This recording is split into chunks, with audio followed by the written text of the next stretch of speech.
Hello, everyone. I thought I would come on and say a few words.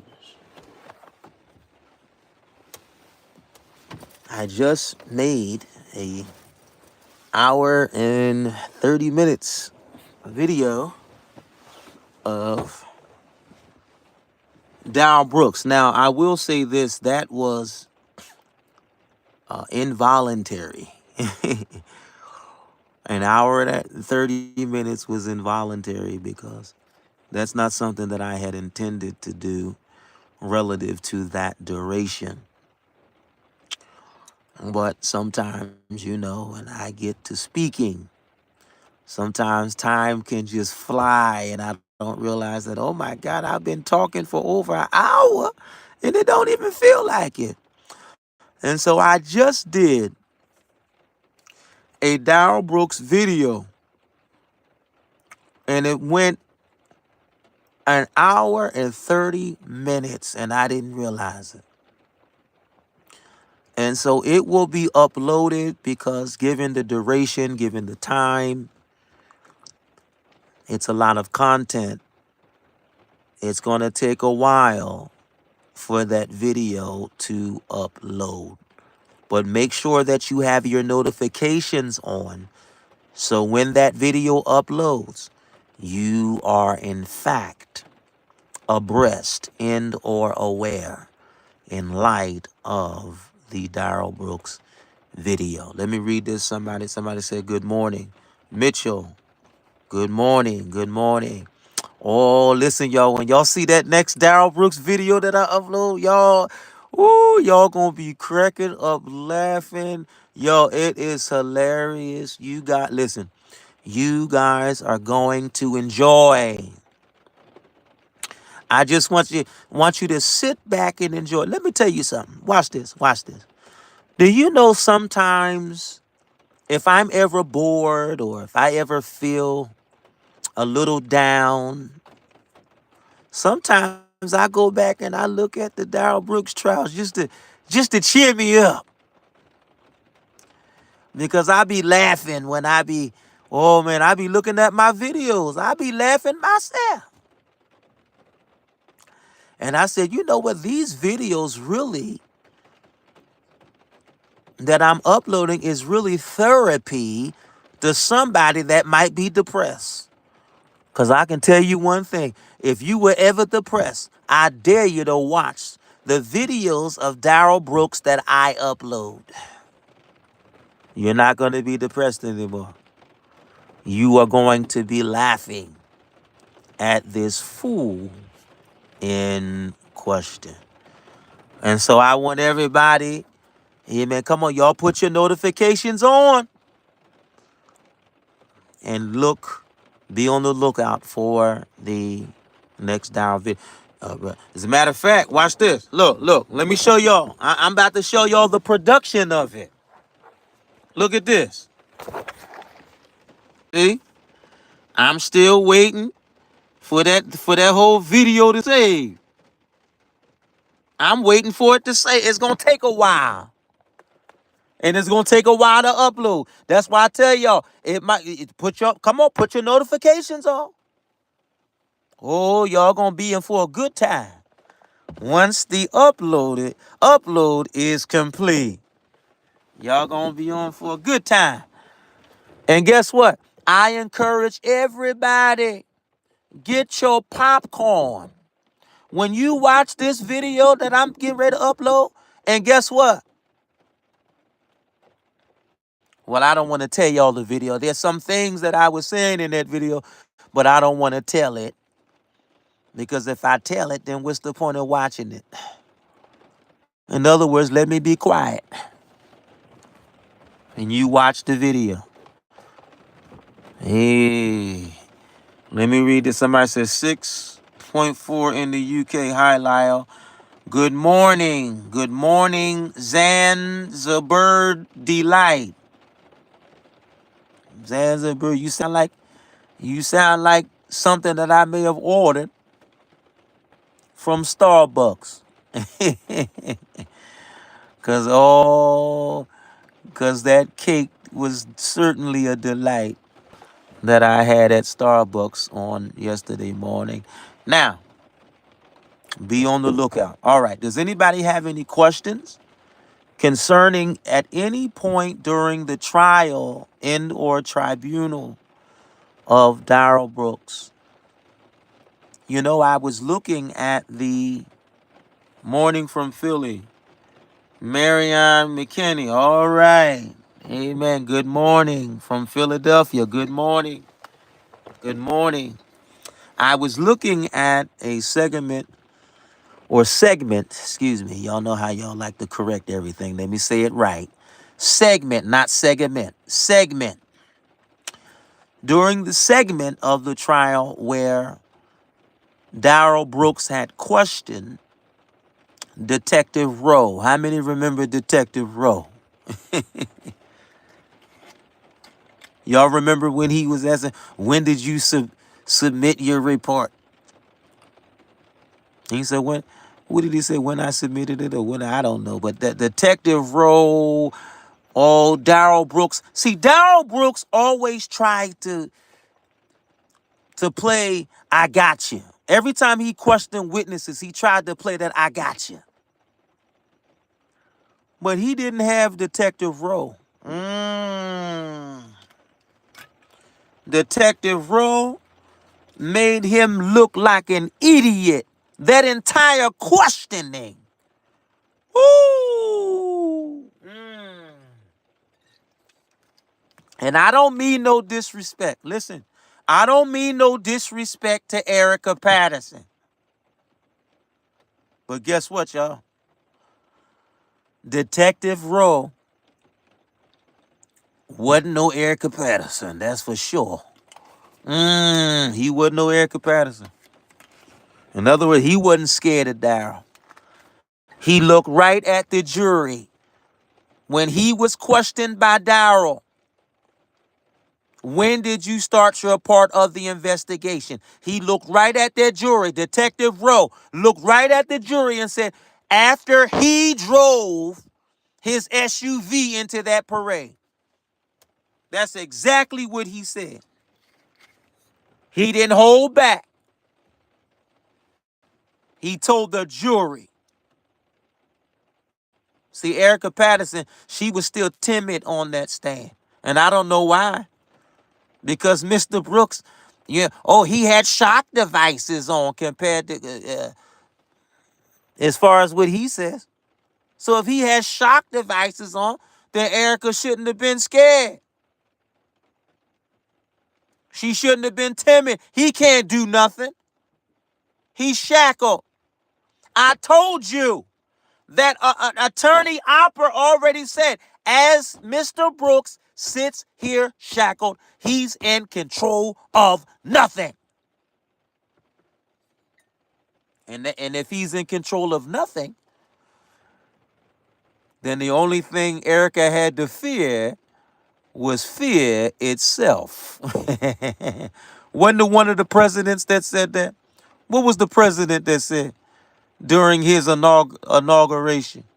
The only thing to fear is fear itself. Woo! Oh, you didn't hear me. You didn't hear me. Somebody said Roe was having none of his garbage. Exactly. That's what I'm saying. Roe wasn't playing with him, and I love it. And then watch this. And you know what? Wait a minute. Let me say this. Let me say this. And I might get in trouble. Y'all know how I am. I'm very controversial. But let me say this. Darrel Brooks, before this was during the preliminary part of the questioning, like the beginning part,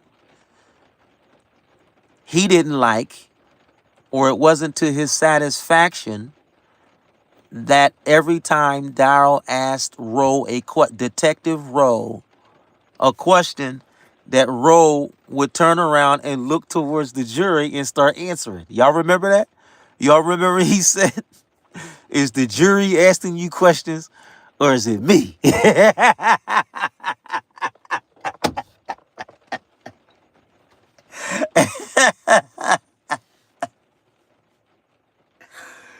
And watch this. And first of all, that wasn't even relevant. And when the state objected, I don't know why Judge Doro didn't say sustain, because it wasn't relevant. That Roe was looking at the jury answering the questions. I mean, what's wrong? And then he said, I'm here to bring the case to the jury. Exactly. Because it's up to them to deliberate on the facts. Otherwise, why would they even be there? That don't even make sense.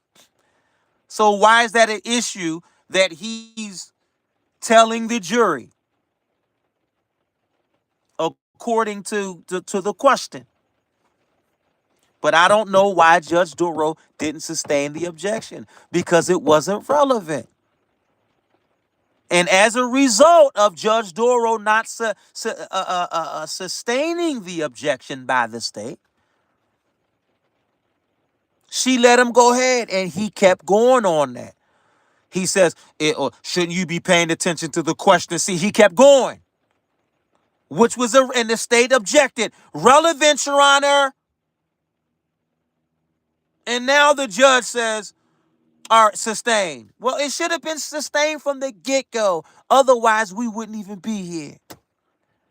So wait a minute. Here's my point. I understand that Judge Doro was trying to give him leeway, but at least if you're going to give him leeway, it has to make sense as to why you're giving him leeway. It didn't make sense to even warrant him or to give him leeway.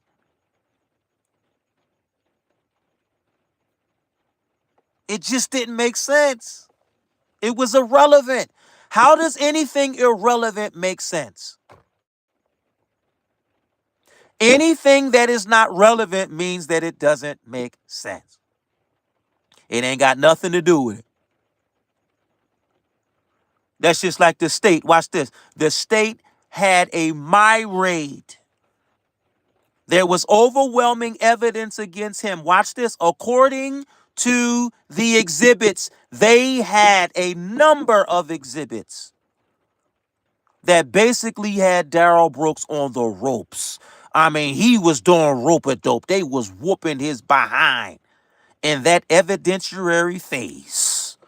Oh, you didn't hear me.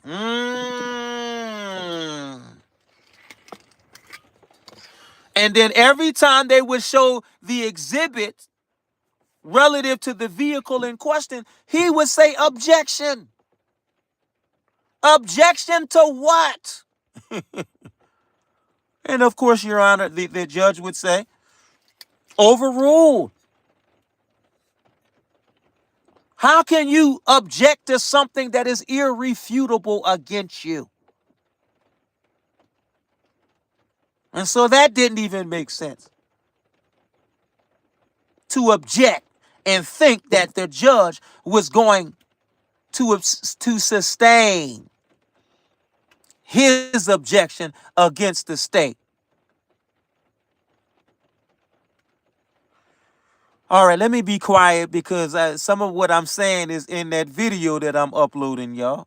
And I don't want to give everything away. So let me be quiet. Now, yeah, I don't want to give that away. I want y'all to enjoy the upload. So let me be quiet. Now, does anybody have any questions? I don't want to spoil the video. That's just like if I told you there's a new movie out. Well, if I want you to enjoy the movie, then that means I shouldn't be telling the movie. So what am I saying? Let me be quiet. Is there any questions concerning Darrel Brooks in any part of this tribunal? I thought that this was utter absurdity. I felt that this was utter absurdity.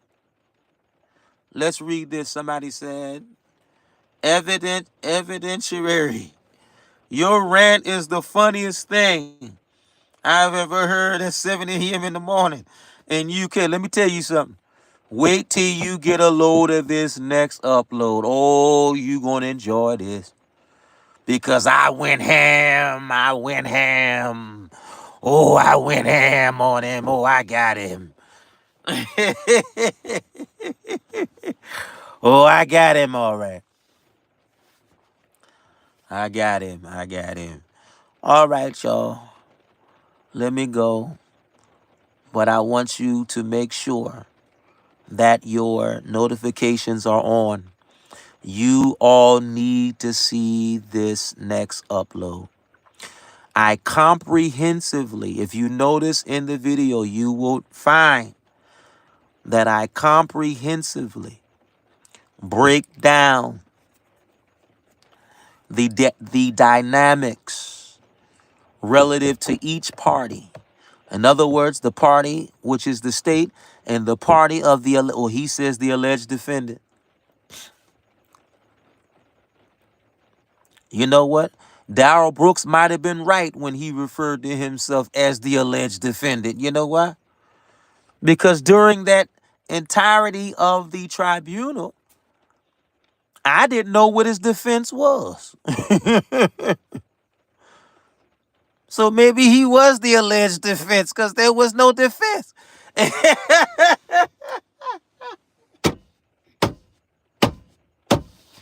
Oh, you didn't hear me. No.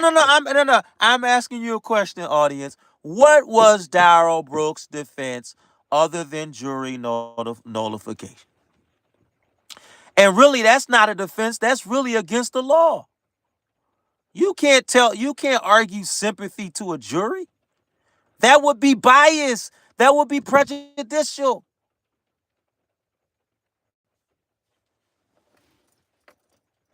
You can't tell the jury, hey, y'all, I did this, but can you turn this around for me? Absolutely not. God bless you, brother Barker. Wow, I didn't expect for these many people to be on at this hour, 3 o'clock in the morning.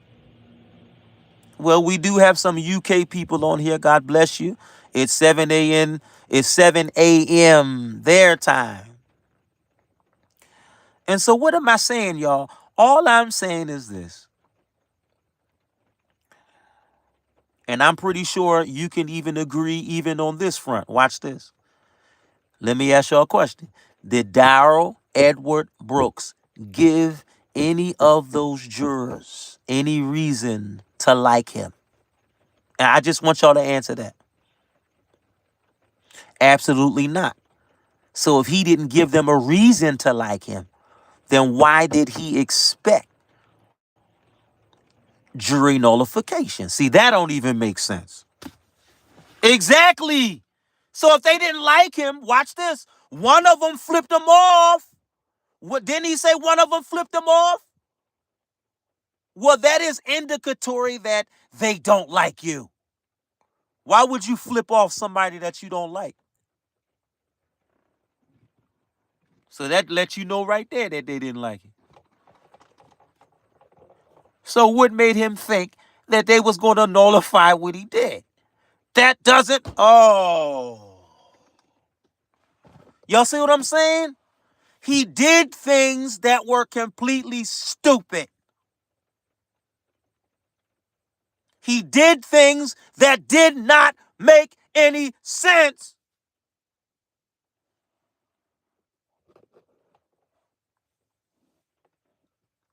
I don't get it. I don't. I'm trying to find the logic in this. I'm trying to find what was his philosophy, because it certainly didn't make any sense.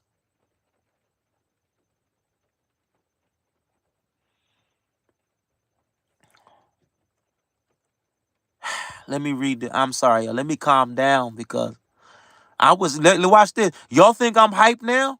Y'all think I'm hyped now? Wait till y'all see that uploaded video, the video that I'm uploading. Wait till y'all watch that. You think I'm hyped now, man? I went off in that video. I went off. All right, let me read this. He thought he was getting off after the Reddit post.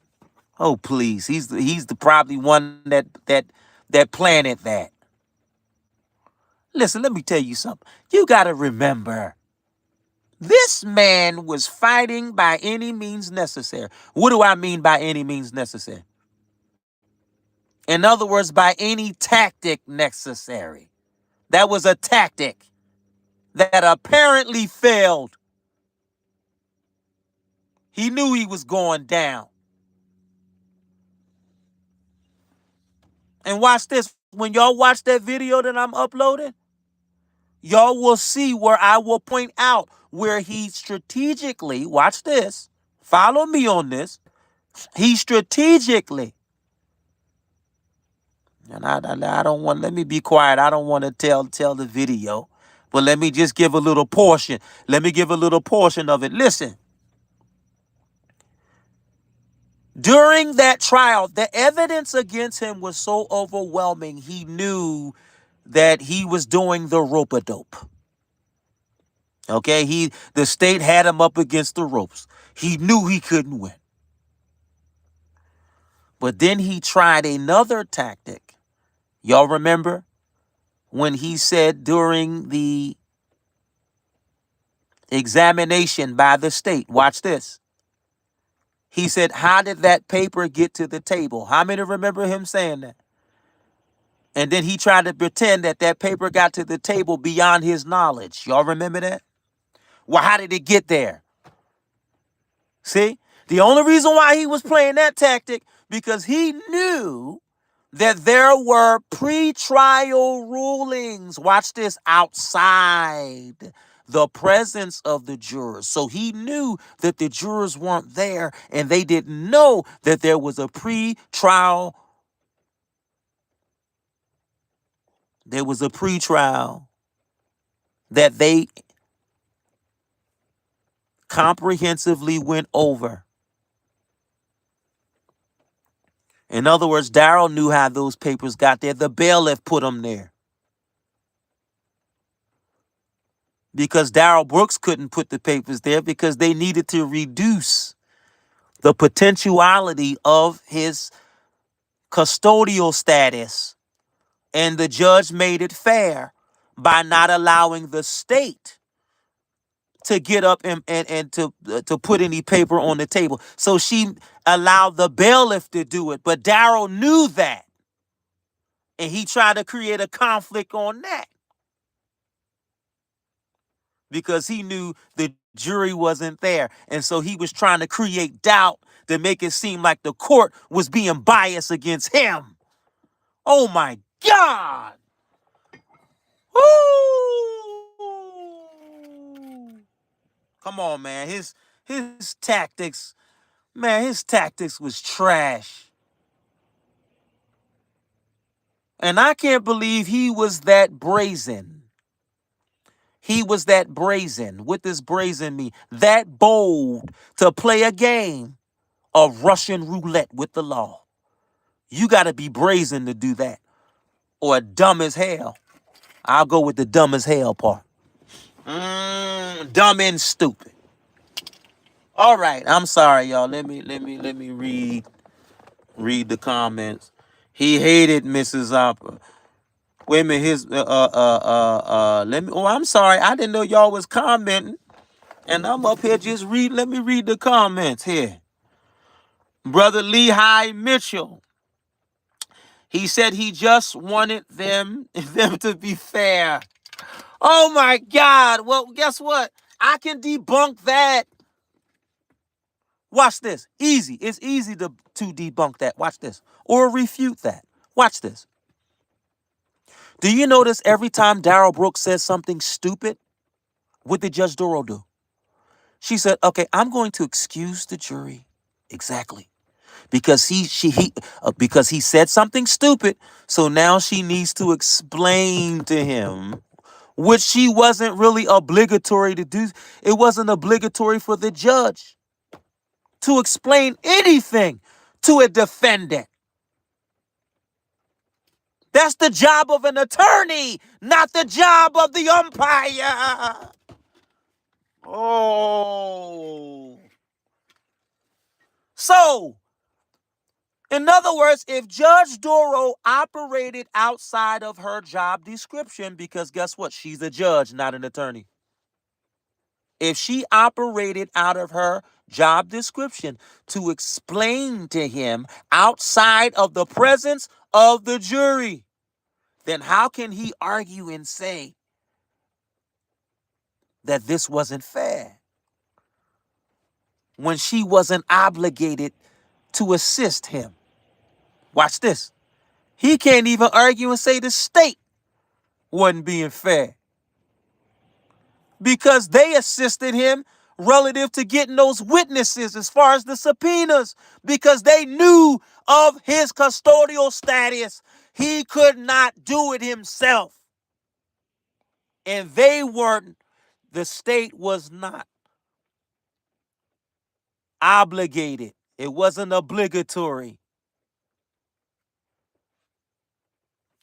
for the state to help the defendant. Now, what do you know? Who do you know of the prosecution helping a defendant? That don't even make sense. So how could he argue that this wasn't fair?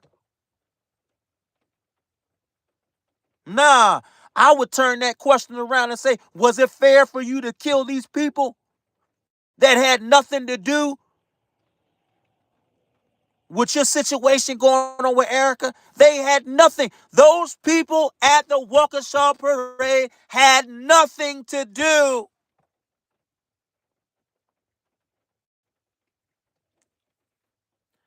with his fight or contention with Erica Patterson. Nothing. Nothing. So he can never argue that this wasn't fair. It wasn't fair what he did. That's what's not fair. How dare he even use such a word, fair? Are you crazy? He done killed 6 people. And you talking about fair. How dare you? Oh, I hope he rots. Oh, let me calm down. I'm sorry, y'all. This is beyond insanity. Let me read this. Somebody said, fighting like a cornered rat. Well, he was a cornered rat. He couldn't get out of it. I even mentioned that in that video. I said the state has Darrel Brooks in a figure 4 leg lock, and he can't get out of the hold. He's cornered. And speaking of the figure 4 leg lock, I like to watch wrestling. And I remember when how many remember the NWO? Well, the NWO reminds me of Darrel Brooks. In other words, no way out. There was no way out for Brooks. He was cornered. You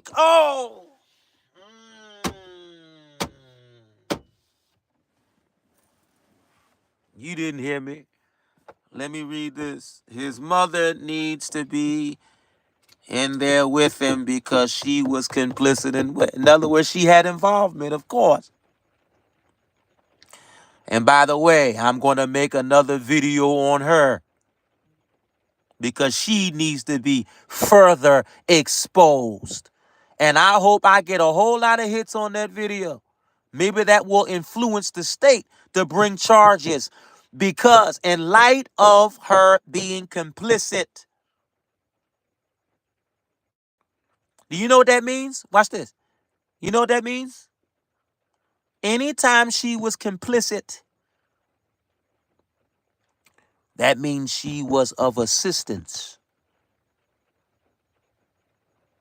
So that means if she's assisting evil, watch this, which is her son, then that means she's endorsing the evil that he did. That's an endorsement. Anytime you assist anything that is wrong, you are endorsing what is wrong. Anytime you assist what is evil, you are endorsing what is evil. And his mother needs to be investigated. All right, let me read Let me read this. He hated Mrs. Opera. Well, guess what? What is he hating Sue Opera for? All Sue Opera was doing was following protocol. In other words, she is the DA. She's doing her job. How you gonna kill 6 people and get mad that a DA is doing their job against you? She's following protocol. That's her job. Anyway, let me read this. He kept mentioning my appeal. So he knew all along he was going to be convicted. Right, right. But guess what? Judge Doro was really fair even in that. Notice the word appeal. Here's my point. Here's the point. Darrel Brooks always argued her ruling, but what did Judge Doro say? This was even protection. Watch this. Protection to him, but he was too dumb to know it. Watch this. Every time he would say that, every time he would try to challenge her in or impugn her in light of her rulings, what would Judge Doro say to him? She said, "Sir, you if you have an issue with my rulings, you can take this up on appeal." Watch this. If there's a conviction. So she was even being fair by saying if there's a conviction. She didn't say when there's a conviction, even though she probably knew there was going to be one, but she protected the record by saying what? If there's a conviction. See? He already knew he was going to be convicted. He brought up appeal. Well, Judge Doro's being careful by saying if there's a conviction. Now, you know good and well Judge Doro knew that there was going to be one. But we're following protocol. We don't want anything to be prejudicial.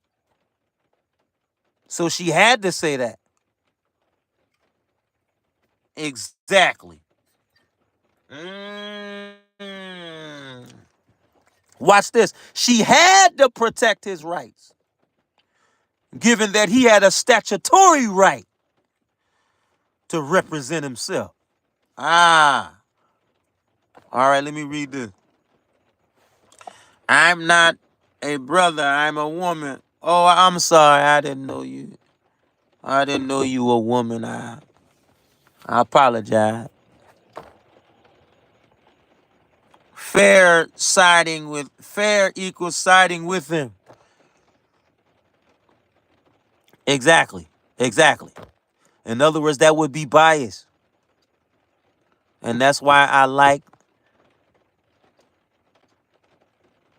that when Judge Doro had given all of the jurors the jury instructions, that they were advised that they could not deliberate on sympathy, because that would be bias. You can't do that. You have to deliberate on the facts, on the evidence.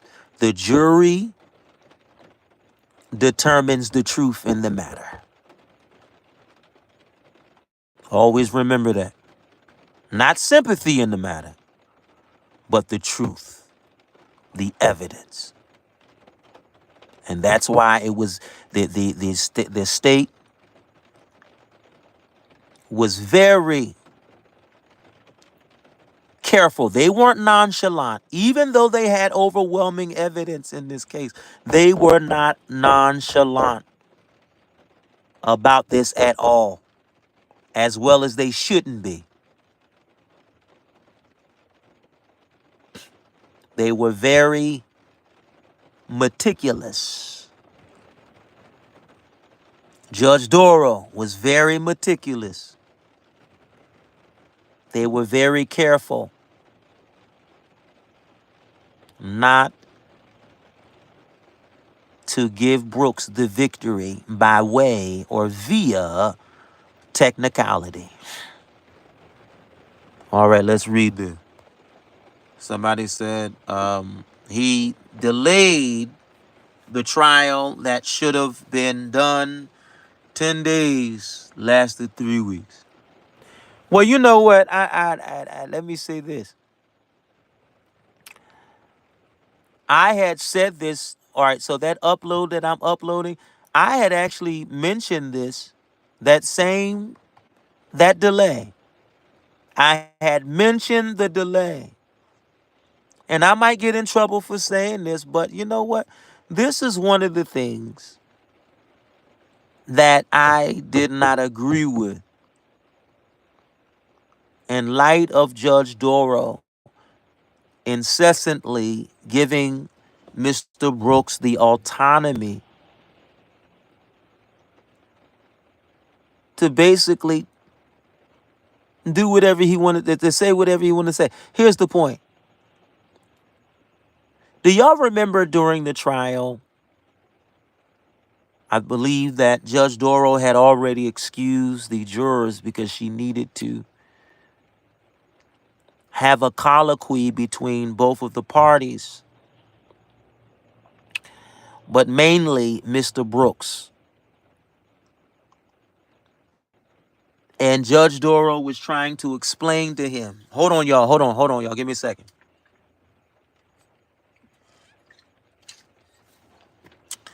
And then she would go over case law that would back up her rulings. But yet he would try to challenge her. And y'all remember her saying, she said, "All right, he's willing not he's not willing to comply. He's interrupted me, and so he's going to go to the next courtroom." And then she messed up by saying this: "Unless you're willing to comply and all that, then you can stay in here." That's where she messed up, because the point was he was not willing to comply. She should have just put him over in the next courtroom. Here's the point. Why would he comply given that all of the overwhelming evidence against him? You got 3 skilled attorneys that's seeking a conviction.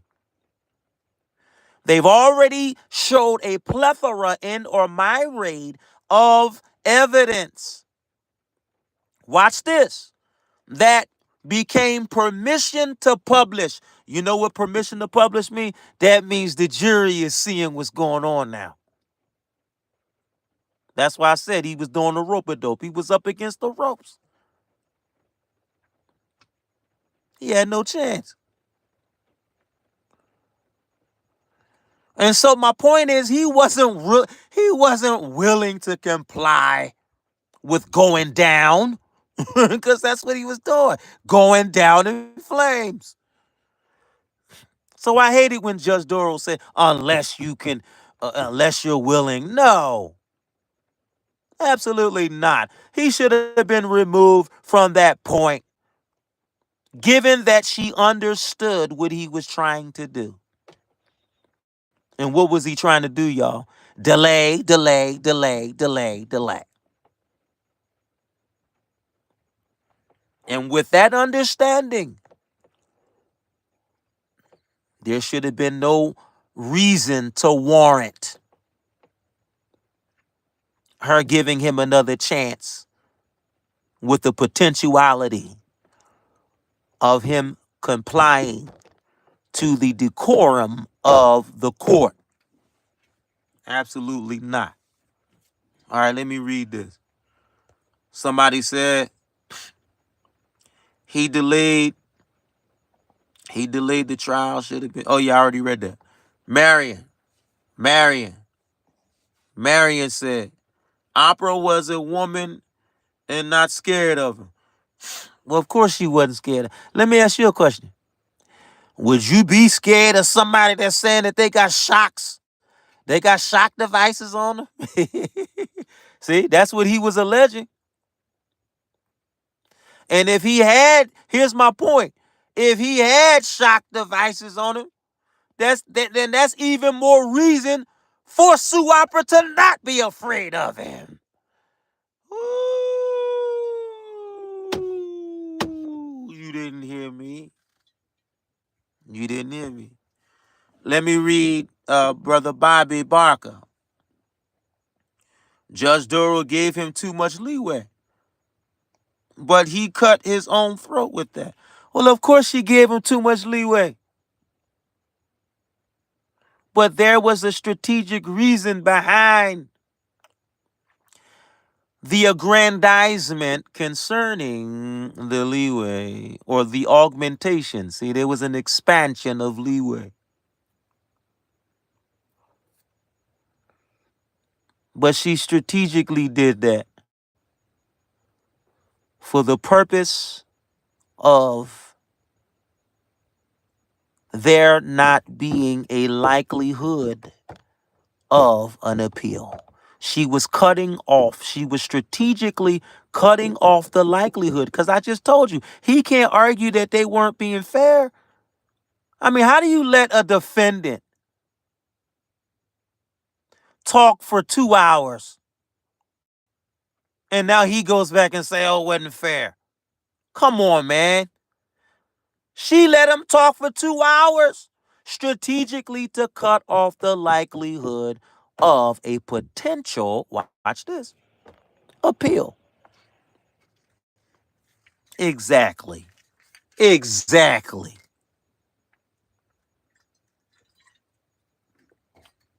Come on, man. Come on, man. Y'all remember when Mr. Darrel Brooks said, come on, man. Come on, man. He said, y'all trying to be slick.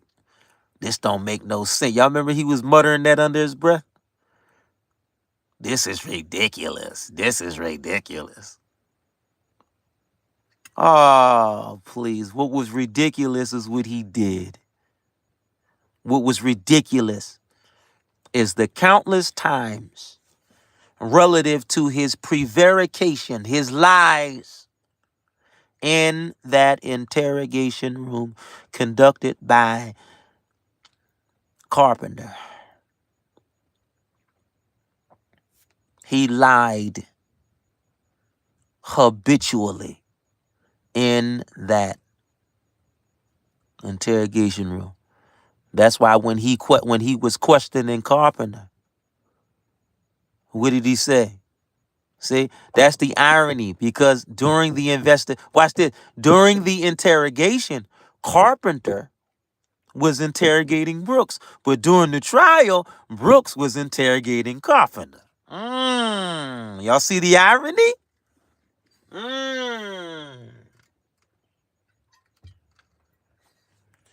And then he tried to call Carpenter a liar. Are you serious? And you lied about coming here in a tan kid? Come on, man. How is the pot going to call the kettle black? Kind of reminds me when Jesus had to rebuke the Pharisees. Y'all remember when the Bible says that they brought this woman that was caught in sin. See? The Pharisees basically was trying to call the kettle black. That's why Jesus responded and said, he who is without sin, cast the first stone. In other words, none of y'all can cast the first stone. So shut your mouth.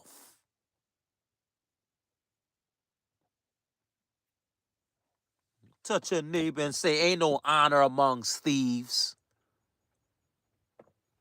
You just as wrong as the person that did wrong. Woo! Let me calm down, y'all. Let me.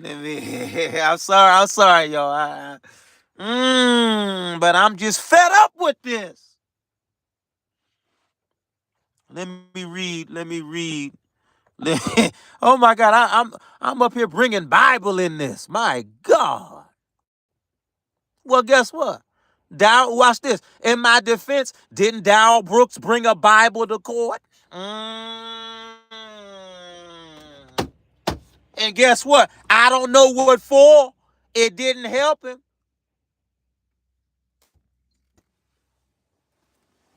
What was the point? All right, let me read this. Somebody hit that like button. Make it 10. Can I have 10 likes, y'all? Can I have 10 likes for this? Y'all enjoying the content? Somebody said, remember when he had the temerity to say during sentencing, I don't think you're that oh, well, that was a dichotomy. That was a dichotomy of him saying that. You know why? Because what was bright about him representing himself, given that he had no clue concerning the law other than breaking the law? What was so bright about what he did? What was so bright about his ignorance?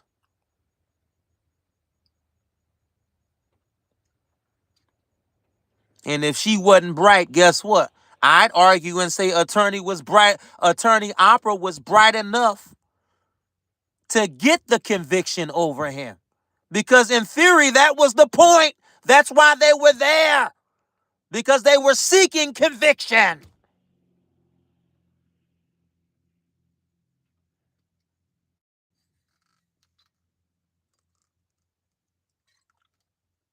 So how he gonna say something dumb like that? She ain't bright. Well, child, she was bright enough to ensure that you'll never see the light of day. She was bright enough to ensure that Darrel Edward Brooks would never have the opportunity, watch this, to hurt anybody else.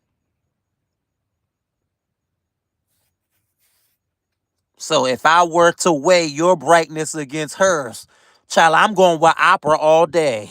Ooh.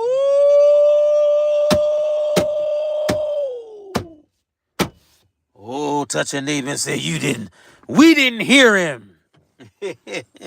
Y'all didn't hear me. Hallelujah. I feel like preaching. But I'm not going to do that because this is not what this forum is about. We're talking about the fool in question. Now, let's read this. Somebody said, remember, we read that somebody said, morning, Brian Alton. Good morning, sir. Good morning. Morning, sir. Hope all is well. Another Darrel Brooks reaction.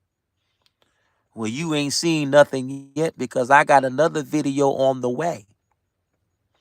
And I want everybody to view that video.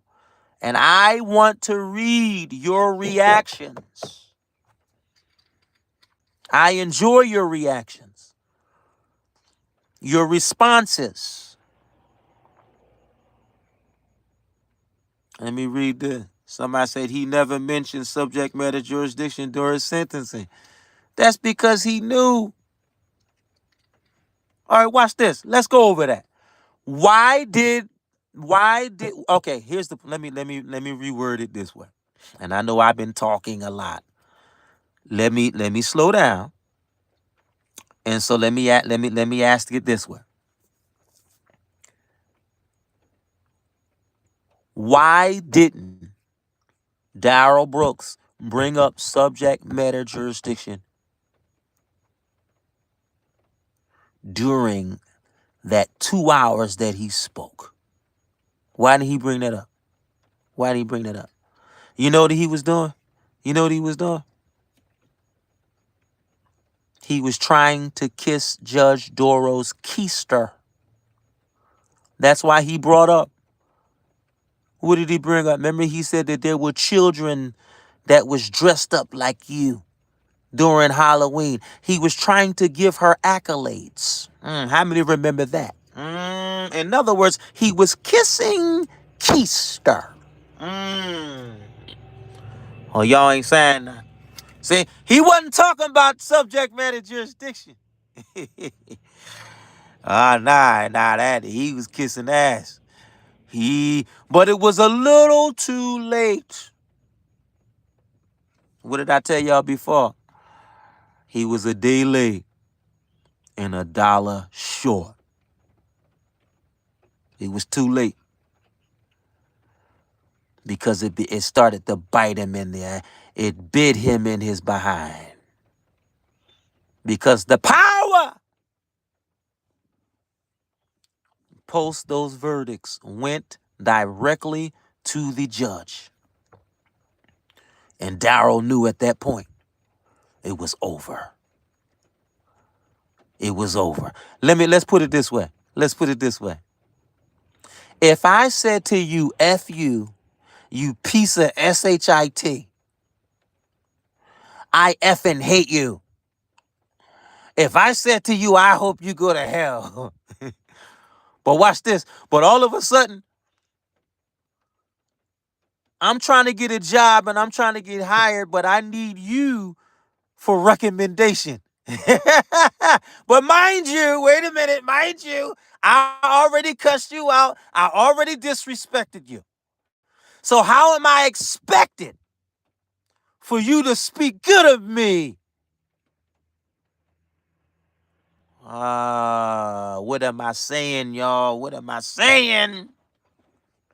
Darrel Brooks disrespected Judge Doro. It was too late to be kissing her ass. Oh, I'm sorry. I'm sorry.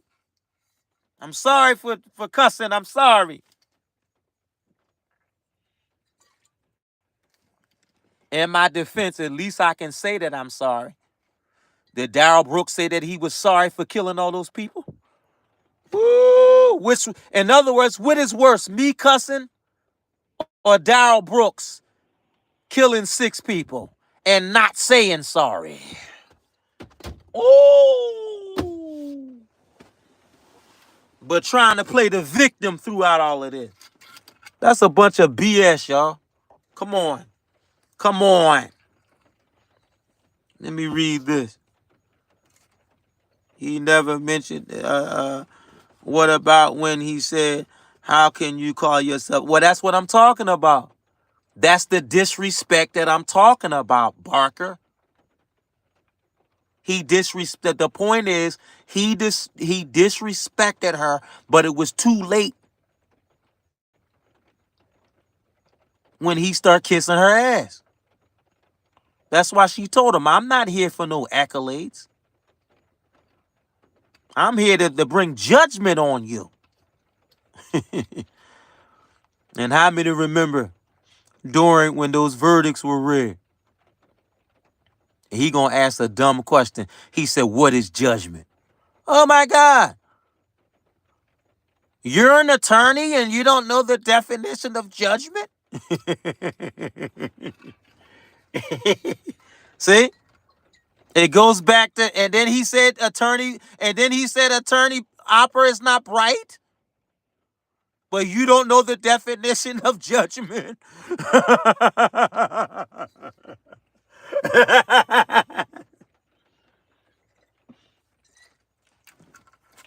That don't even make sense, man.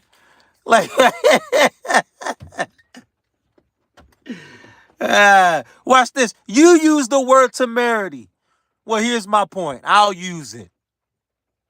How can he have the temerity to say that attorney opera wasn't bright, but his dumb ass didn't know the definition of judgment? How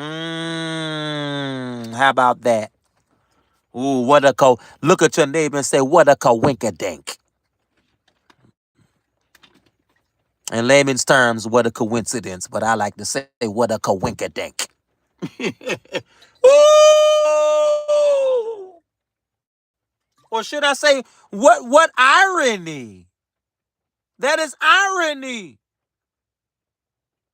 That you trying to call her stupid and you don't know the definition of judgment.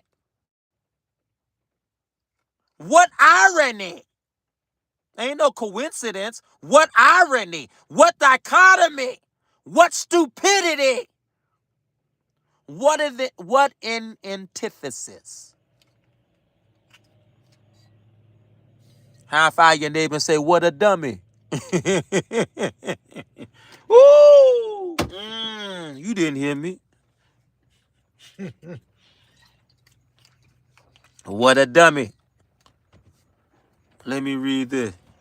Somebody said when she asked if he was satisfied with the verdicts, he said no. Y'all remember he said no? But here's the point. It didn't matter that those verdicts was to his satisfaction. It didn't matter. I don't even know why Judge Doro even asked him was he satisfied, because it didn't matter either way. He was going down irregardless. He was gone down by default.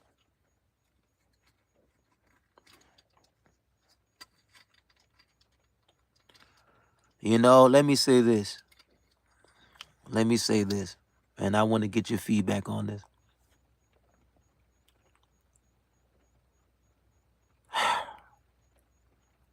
I often wonder,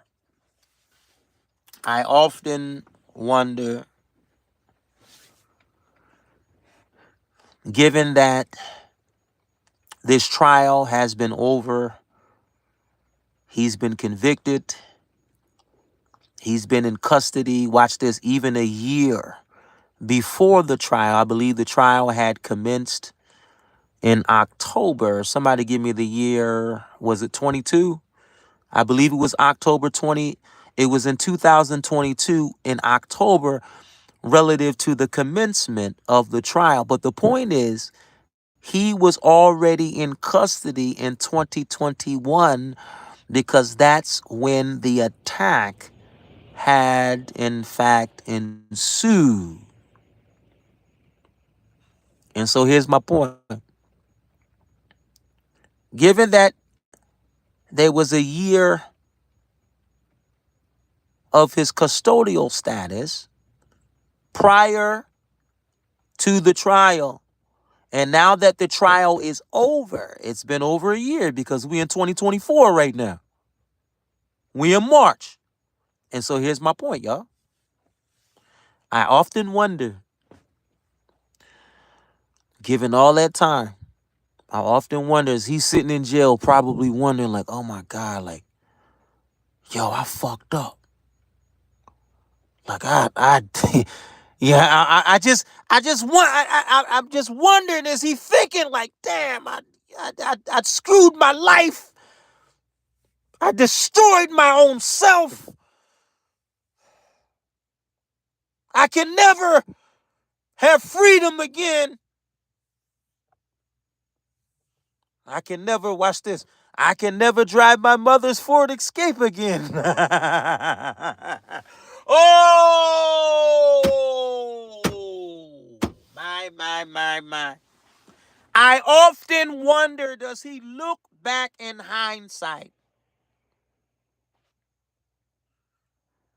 And he says within himself, like, damn, man, that wasn't a good decision to represent myself. Watch this. Let alone represent yourself. It wasn't a good decision for him to drive down at the parade. Let alone making the decision to try to be a pro se defendant. That don't even make sense. Come on, man. Come on. And so what am I saying? What I'm saying is this. I wonder, does Mr. Brooks truly regret what he did? And watch this. Even if he does regret what he did, it's too late. Because he did not show any remorse during the entirety of that tribunal. She let him talk for 2 hours. I didn't hear no remorse in that 2-hour period. See, the judge gave him the autonomy to speak for that duration. But he never once was remorseful in light of his actions at the Waukesha parade. Listen, y'all, I'm getting ready to go. I'm not going to be on here too long. And I'm sorry, y'all, excuse me. I didn't really want to talk too long because some of what I'm saying is a part of the video that I'm uploading. I'm uploading a video I had already did an hour and 30 minutes discussing the disgusting acts of Mr. Brooks. Let me read this. Somebody said he regrets getting caught. He never said sorry. Well, that's my point. He didn't, in other words, he didn't care. And apparently his mother didn't care. She tried to help him. If she tried to help him, that means she didn't care about those victims. I told y'all that was an endorsement.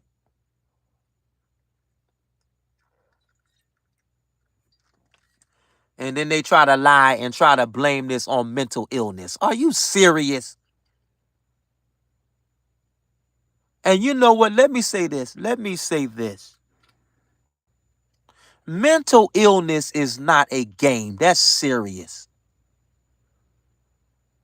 But you know what appalls me the most? You know what makes me appalled? Is by virtue of the fact that there are real people dealing with mental illness. But they try to use mental illness as a cushion. Watch this. As a cushion. Because they knew the impact of what the sentence was going to be. So they needed a cushion. They needed to cushion that. So now let's advocate mental illness so that way he doesn't have to serve out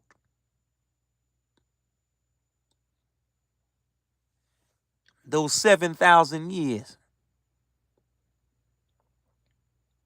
And that's why I said, and the reason why it appalls me is because now, them lying about that, them making a mockery about that and using that as a cushion, unfortunately, regrettably, takes away the credibility of somebody else who could really or authentically be dealing with a mental issue.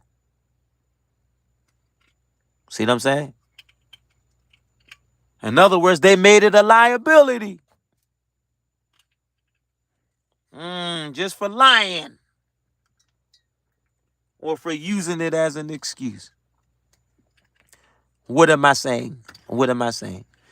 Judge Doro was astute.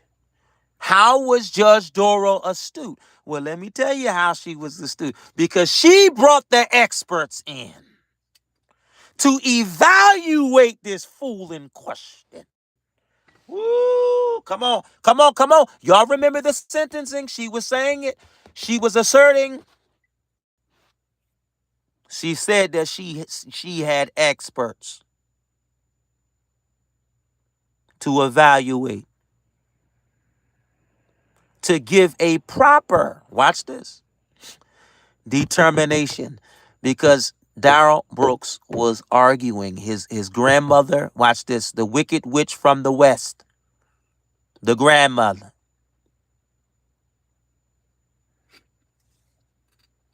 and his partner in crime, his mother. She's a piece of crap. Hold on, y'all.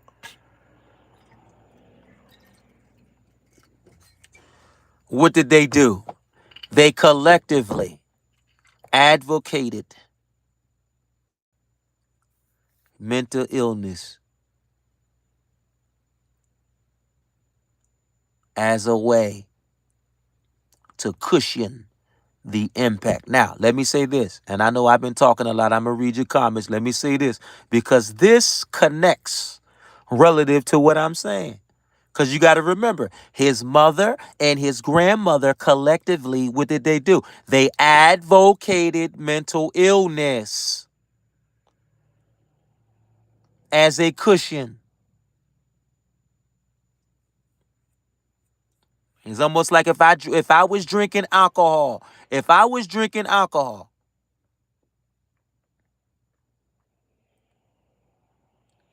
then that means I will be feeling that whole impact.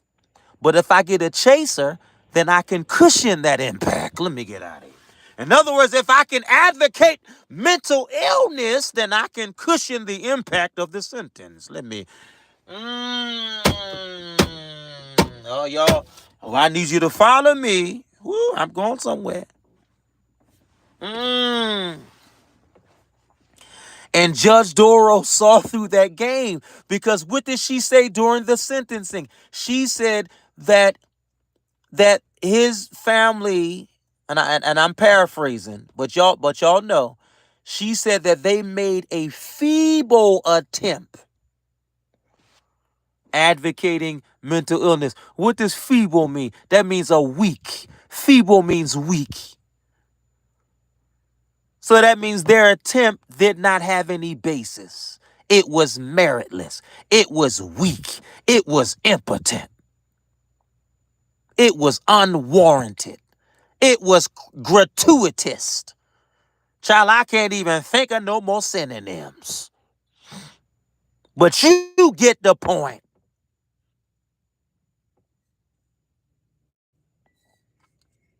Judge Doro, Judge Doro came ready.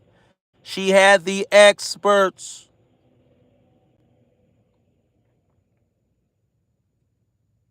and they were not on board with the wicked witch of the West and his mother in terms of the advocation of mental illness. They were not on board with that, as well as they shouldn't. He knew exactly what he was doing.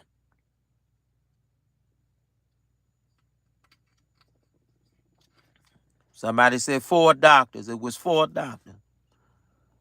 Let me read this. Somebody said, I hope he sees Jackson Sparks every time he closes his eye. You know what? You know what really hurt me the most? What really hurt me the most is that he had the temerity to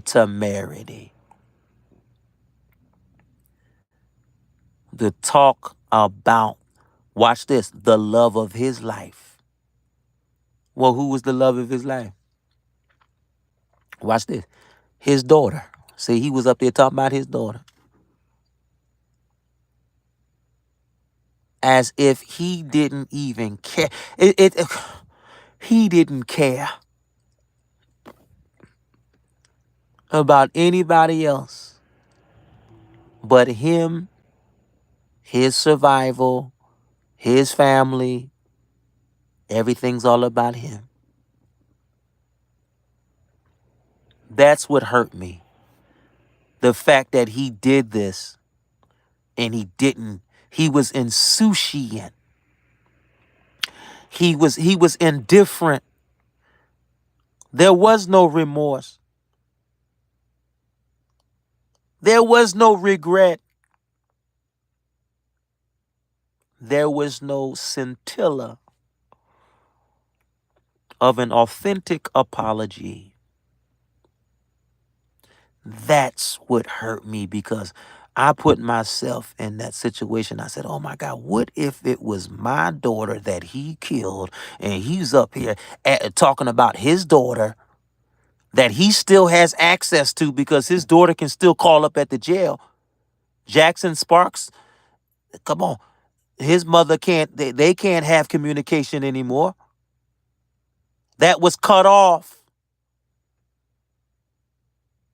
by Mr. Brooks. And so, how does he undermine that? How does he pretend that that's a non-factor? I don't. Oh.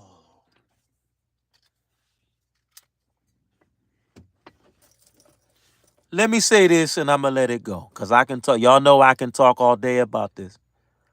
Let me say this. Audience,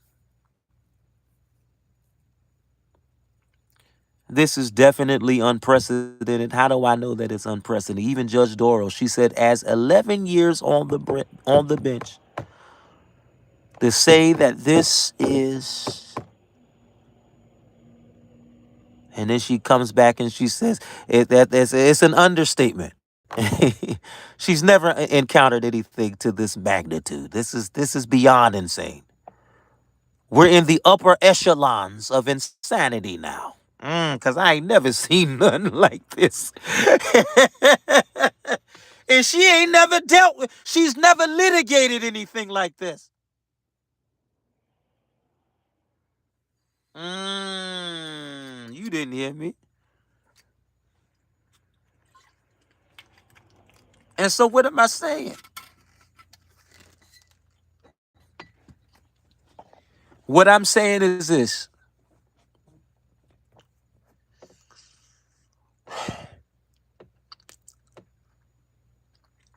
It's unfortunate.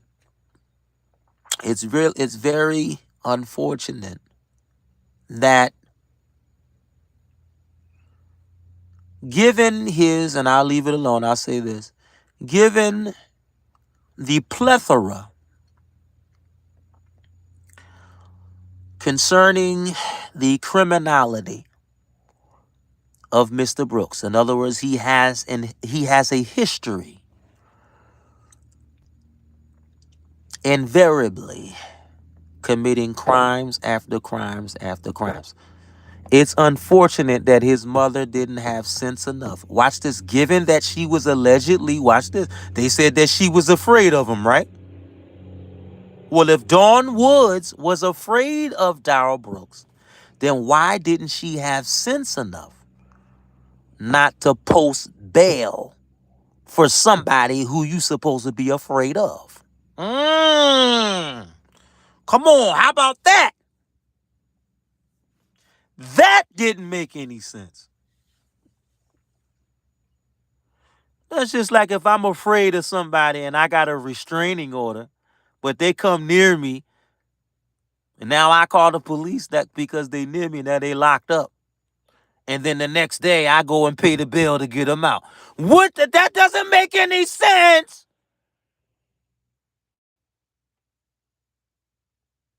That's why I keep telling you, his mom was just as dumb as he was. Dawn Woods is just as stupid.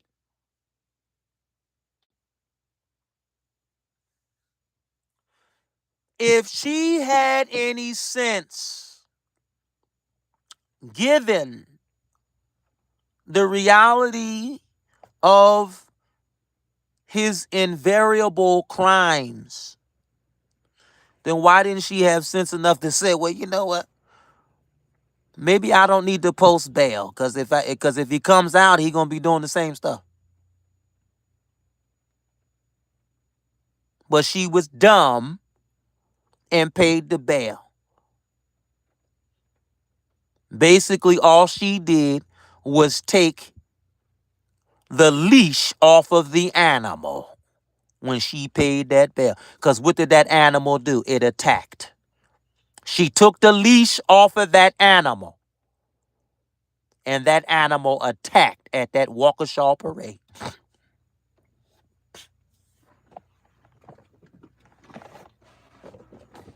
And so how can she live with that? Because those people would still be alive if she had not have taken the leash off of the animal.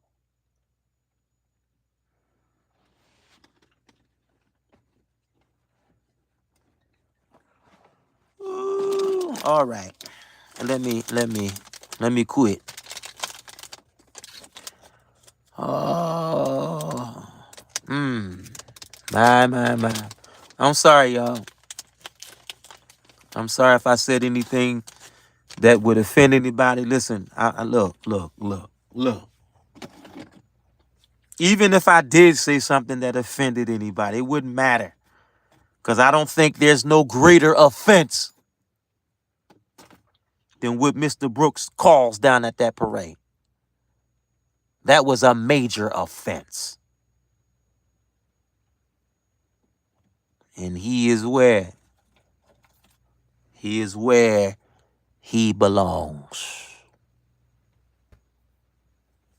He's where he belongs. For every action, there's a reaction. Well, he took the action and killed those people. And now there's a reaction of 7,000 years. Woo! You better be careful what you do. This is why the Bible says, as a man soweth, that shall he also reap. That means you're going to get back for what you did. And boy, did Mr. Brooks ever get back for what he did. All right. Y'all hold on, y'all. Give me a second. Give me a second.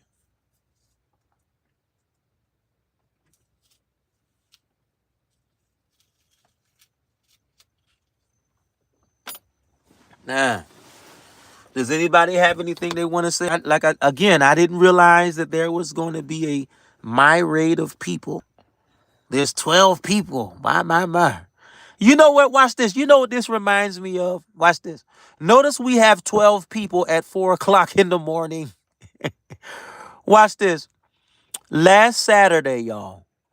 Oh, this lines up with this very good. I want y'all to listen. Watch this. Last Saturday, I play for a 7-day Adventist church. I play the organ for a 7-day Adventist church. And I remember that last Saturday morning, it was raining bad. I mean, it was coming down to the point where I thought that, there was going to be a potentiality of a cancellation of service. But I never got that call of cancellation. And it was raining. And I said, all right, well, they ain't calling me about canceling, so I'm going to head to the church. And when I went to the church, I was in a colloquy with the bass player. And I told the bass player, I said, oh my God, it was raining so bad, man. I thought that they was going to call and cancel and say there's no service. The bass player, the bass player said, he was like, yeah, I know. And then what I told him, I said, sometimes, watch this, sometimes you can get a church full of people when it's raining. But but when it's sunny outside and it's nice, you barely see anybody here. What am I saying? What am I saying? I can come on here 5 o'clock in the afternoon and only get 2 people. But I can come on here 4 o'clock in the morning, but for whatever reason, we got 12 folk on here. You know where y'all ain't. Oh! Y'all didn't hear me. Somebody missed that. See? In other words, when it's raining, the whole church is packed. But when it's a nice day, ain't nobody there. My. Oh, somebody missed that. Somebody. 8 o'clock in the morning and you can. Oh, that means you up in the morning. Oh, okay, that's right. You in the UK.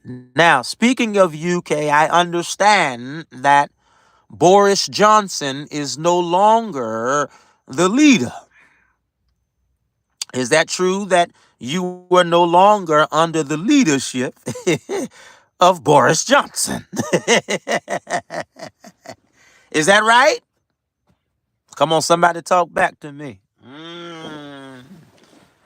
Ooh, touching this, we all over the place. We talking about Boris Johnson now. Y'all ain't saying nothing.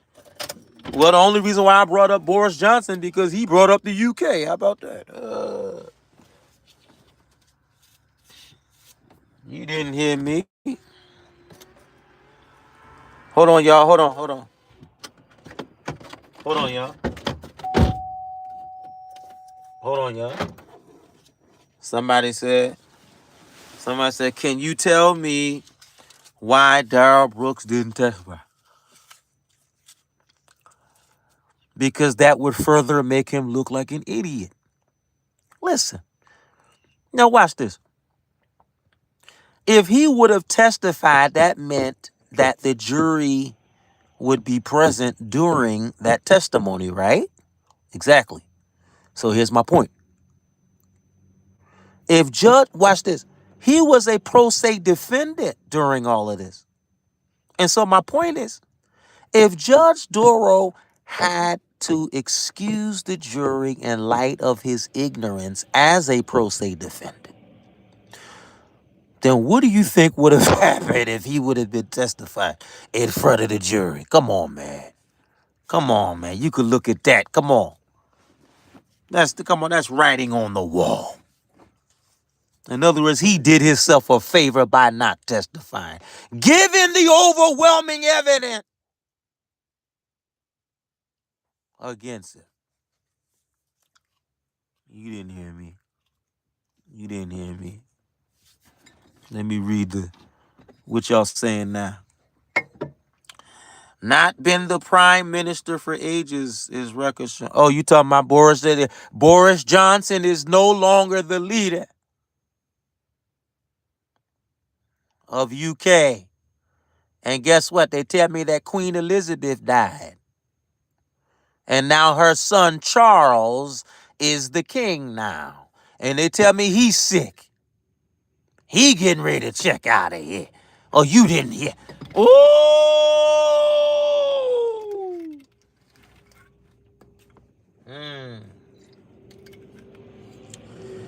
Can I be honest, y'all? I feel like my brain is on a whole nother level. Like, I feel like I am so intelligent, like I know everything. Like, there's nothing you could throw at me that I wouldn't know. Amen. Now we talking about UK.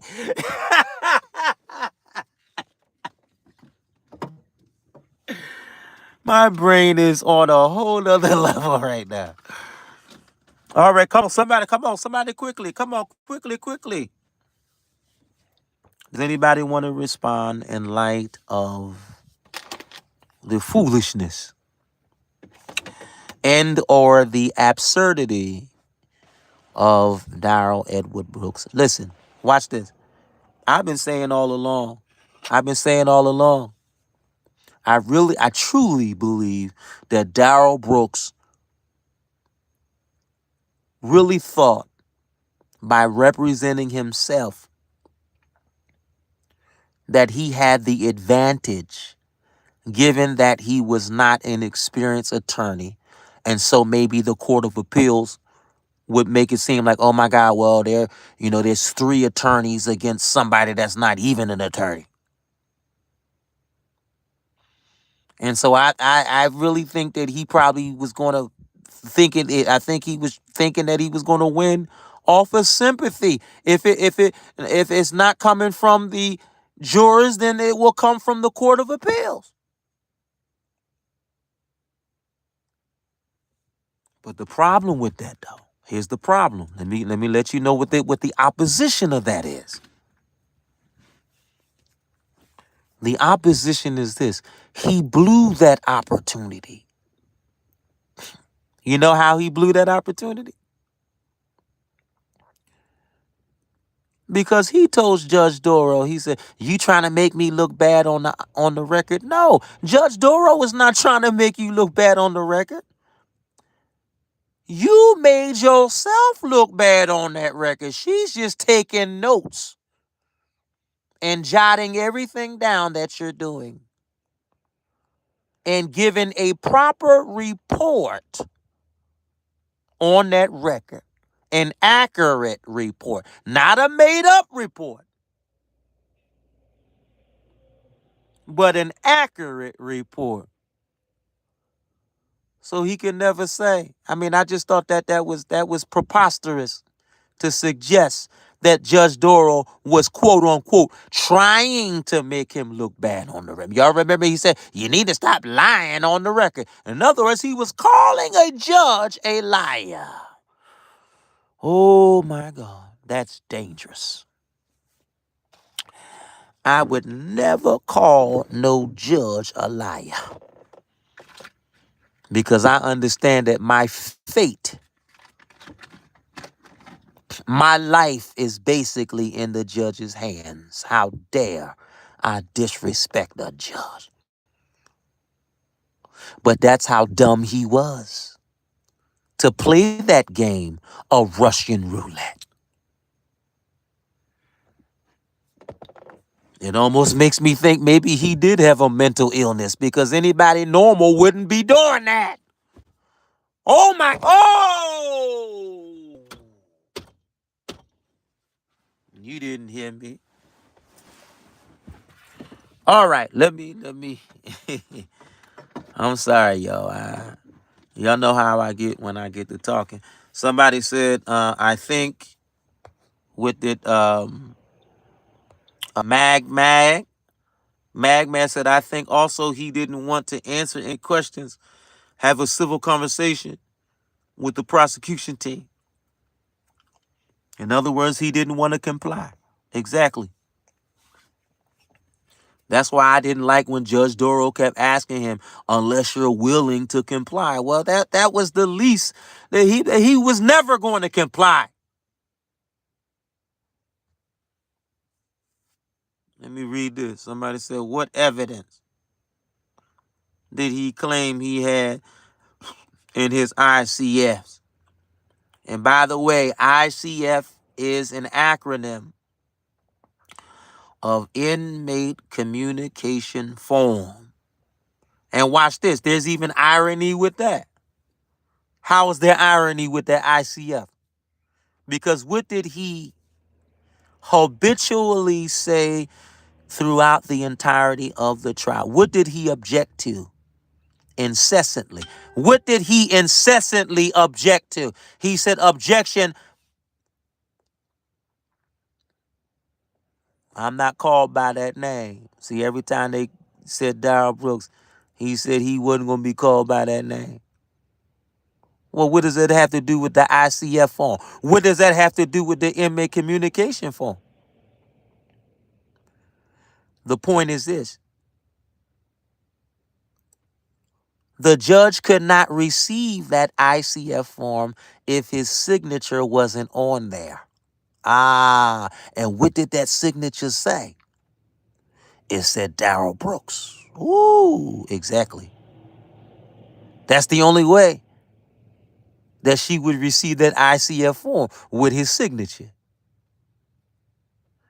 And with that understanding, then why did he say that he don't go by that name? It just didn't make any sense.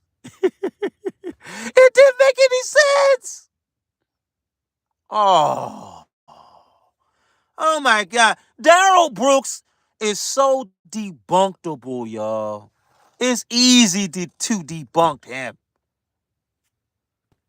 That's why I told y'all, you don't have to be smart to outsmart that idiot. You could be dumb and outsmart him. Now, what does that tell you about his IQ? Woo! Y'all ain't saying nothing. It's quiet in here. And so when you, Brother Brian, when you mentioned that ICF, that made me think about, well, wait a minute. He always said that he don't go by that name, but his name had to be on that ICF. That said that read Darrel Brooks. So where you going with this? This is circular.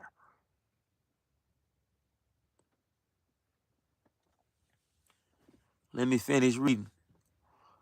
What evidence did he claim he had in his ICS where the letter he claimed Erica supposed send him still wondering? Well, listen, the reason why he didn't bring the letter, y'all remember he said, oh, I brought the letter but not the pictures. Well, you just broke down credibility.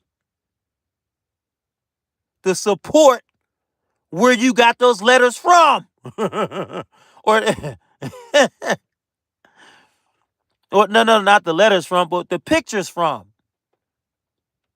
He brought the pictures, but not the letter, which is stupid. Because then that would be speculation. If you didn't bring the letter, then you're speculating that those pictures came from Erica, man. Look at the irony with that. Every time the state would question the witness, he objected. And what did he say? Speculation, speculation. How is an exhibit speculation? The point is, he was the main one that was bringing speculation, but he was objecting on speculation. Because bringing pictures to court in the absence of a letter is nothing more than speculation. Mm, you didn't hear me. You didn't hear me. Let me read this. Somebody, Meg said, when he shouted out, your life is not on the line, mine is. Well, guess what? Guess what? If he hadn't have drove through that parade, then he wouldn't have to worry about his life on the line. See? See, in other words, how does he do something stupid and then worry about his life being on the line? That doesn't make sense.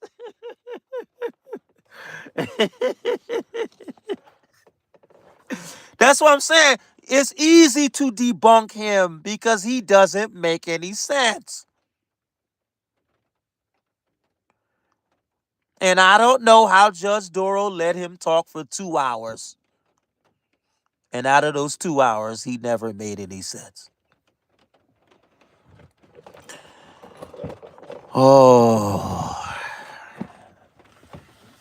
Somebody said, Brian said, and this is going to be the last question. I'm getting ready to go because I need to get some rest, y'all. I'm getting tired. But I want y'all to stay tuned for that video that I'm uploading. Y'all put your notifications on. I think y'all going to enjoy that video because I break down everything. He spoke for over 2 hours. Lastly, why did he get so mad during closing argument?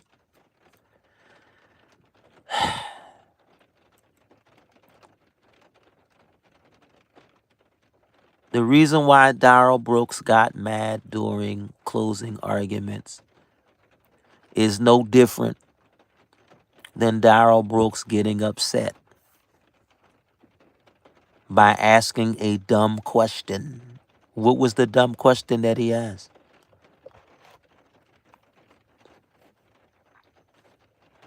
You know what? It's hard to answer that specifically because he asked a whole lot of dumb questions. But here's my point. Darrel Brooks asked, y'all remember, this was outside of the presence of the jury during the colloquy between both parties in the umpire. Listen.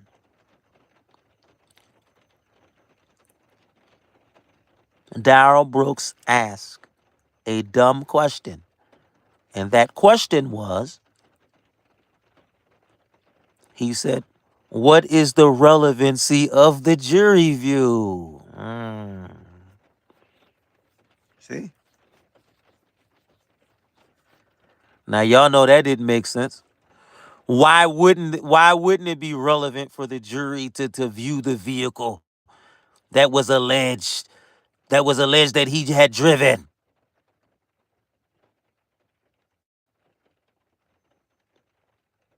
Of course it's relevant. Can you imagine if the state did not have the vehicle? Then that would be speculative. If they're alleging that he drove it, so that it was relevant for them to see what he was driving. You see what I'm saying? So he got mad about that. So it's no different than when he got mad during closings, because he knew that the evidence against him was absolutely damning.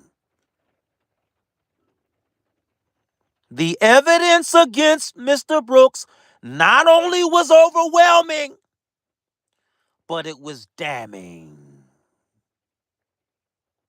It was damning. He knew that. And he was trying to create a different narrative. What was the narrative that he was trying to create? The narrative that he was trying to create was him trying to play victim. Him trying to get the jury to have some type of sympathy.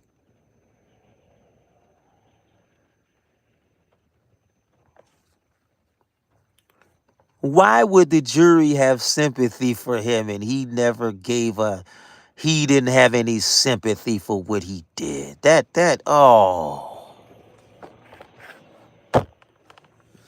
is a slap. That is a slap in the face to those victims, that community, and he deserves hell. Darrel Brooks deserves hell. And who was that black man? Who was the black man? That stupid black man. Yeah, I said it. That stupid black man that was supporting him.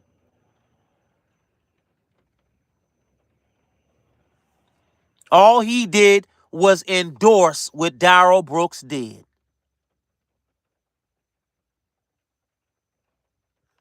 I'm surprised he didn't get attacked, given that they was the only two fools in there. Ooh, all right.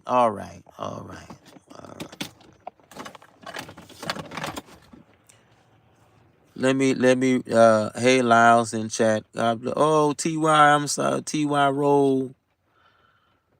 Good morning, good morning, good morning.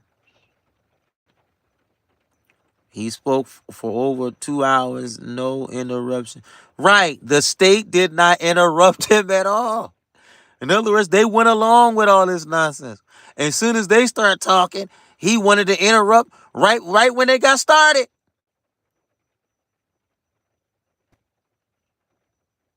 So that goes right back to the fact. Well, how can he argue not being fair? It wasn't fair that he got a chance to talk for 2 hours and there was no interruptions.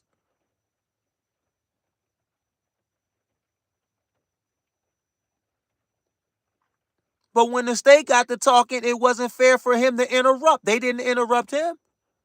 So who was being fair, y'all? Who was being fair? Exactly. Just like Judge Doro said, when things don't go Mr. Brooks' way, he disrupts. As a matter of fact, watch this. Let me ask y'all this. How many remember during the trial? Oh my God, y'all got me talking on this morning, God. I'm up here trying to go to sleep, and I'm just getting started. Let me get out of here. Watch this. How many remember? And I think I covered this on the videos that I had previously uploaded. Listen, how many remember when Brooks had said that he had exculpatory evidence? Now, y'all got to remember, this is information that he's alleging relative to the vehicle in question concerning a malfunction in that vehicle. Now, you got to remember, that vehicle was inspected thoroughly by Inspector Schultz. And so if Inspector Schultz inspected the vehicle, that means he has official information relative to his inspection.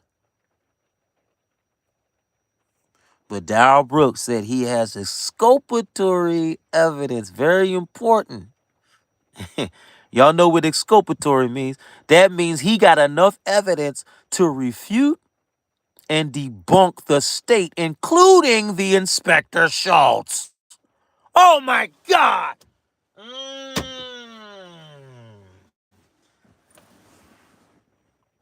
Somebody said preaching, sir. I feel a little preaching on me. But I'm not here to do that. I'm only here to talk about this fool in question. But listen, y'all, let's get back to the point. Listen. He said that he had exculpatory evidence. Well, that was BS. He didn't have exculpatory evidence. He had speculation. That's why Judge Doro kept on saying, what you're even like what you're saying, it's speculative. It's speculative because there was an inspection by Inspector Schultz. He has the official inspection of the vehicle. You bring in something else outside of Inspector Schultz's assessment concerning the vehicle in question. And y'all remember he got mad because that got debunked. Y'all remember he said his mother had just gave it to him and he said he has the phone calls to prove it. She said, I understand, sir, but I'm denying that. Because it didn't have any basis. That was speculation. You can't win off of speculation. You got to have evidence. You got to have proof.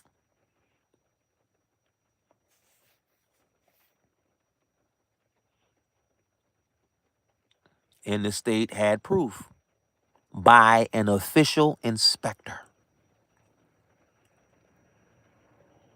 And so my question is this.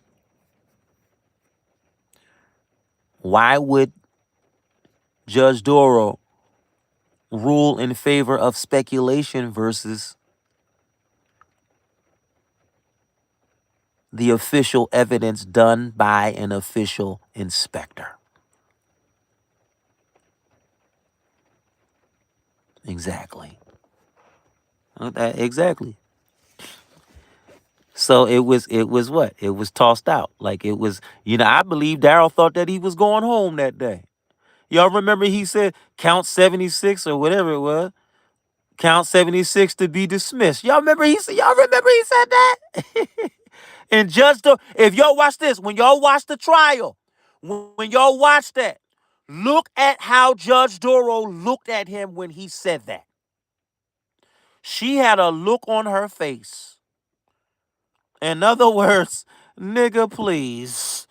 And then she said, she said, okay, anything by the state.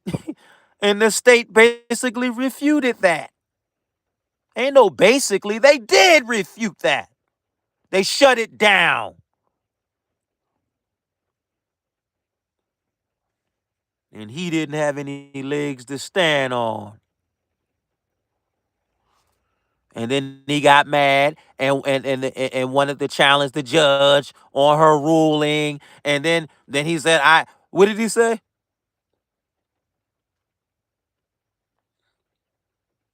He telling her that he didn't agree with her ruling. He takes exception to her ruling. Child, that don't mean nothing.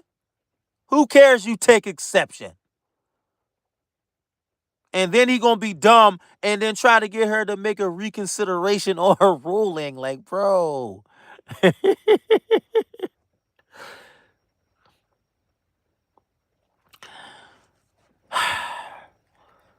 I really think that Darrell Brooks, oh my God, is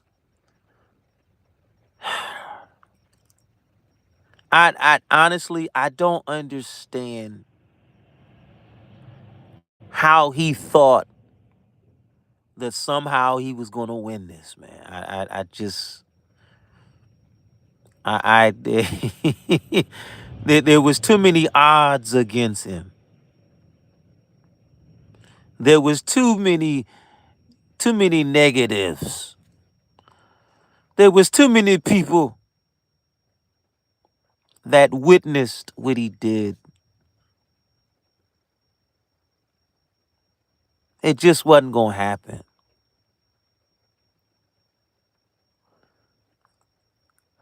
All right, let me read. Or somebody said, all right, so let me go, y'all. I'm getting ready to go. But listen, let me say this before I go.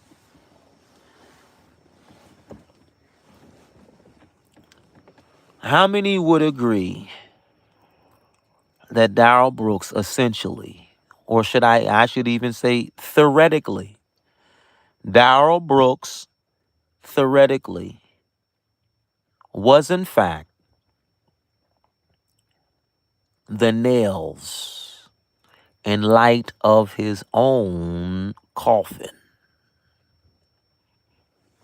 Watch this. He was the hammer in the nails. Hallelujah. And I know we getting ready to come up on Resurrection Sunday morning, and I know that Jesus was nailed to the cross, but Darrel Brooks was also nailed to his own coffin. Yo, man. Woo! All right, let me stop. All right, it's enough of that. Listen, y'all, I'm getting ready to go to sleep. By the way, pray for me, y'all. Do you know oh my God, I was so sick on yesterday morning. I was so sick. I had ate something. I had a cheeseburger on yesterday. Well, wait, whoa. Today's Thursday, right? All right, so today's Thursday morning. I think it was Tuesday. It was Tuesday because it was before Wednesday. So I had a cheeseburger on Tuesday, and I woke up Wednesday morning sick as a dog. I think I had food. I think it might have been food poisoning. My stomach was hurting me so bad. I was sick. I was vomiting. I was sick as a dog. And so I'm asking y'all to pray for me. Apparently, whatever the food the cheesesteak, the cheeseburger that I ate did not agree with my system. It didn't agree. It didn't agree. That's just like a woman and a man. Well, a woman is expecting to be with a man, but the problem is that man wants to be with a man. So what does that mean? That means they don't agree. They don't agree. And so what am I saying? That food did not agree with my system.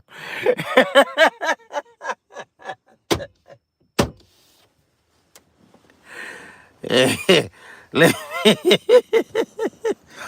let me read this. Somebody said he drove to the store to buy the nail. Well, I don't know. Y'all see Darrel Brooks's nails? See? You notice his nails look pretty? Touch your neighbor and say, he getting pretty for Bubba. He getting pretty for Bubba. He was already in preparation of Bubba. And then he gonna tell Judge, what he gonna tell? He gonna tell Judge Doro, I'm a grown man with grown kids. Ain't nobody talk to me like that. Oh, really? I bet you Bubba telling you to bend over. Woo! In other words, face down and keister up. Ooh!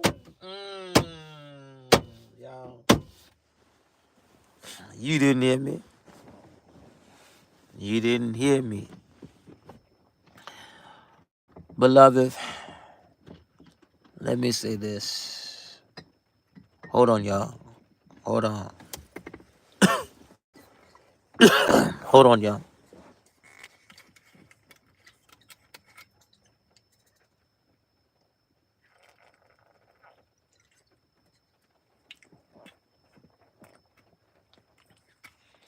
Listen, y'all.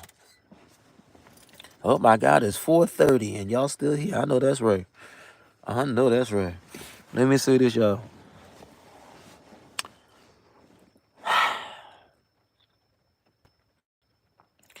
This trial, Darrel Brooks has made such of an unprecedented impact that people are still talking about this.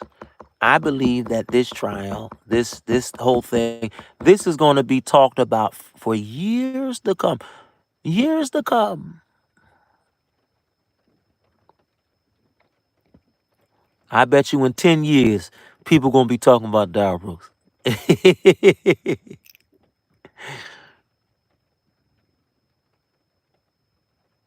I bet you in 20 years, they're going to be talking about him. Guess what? Look, come on.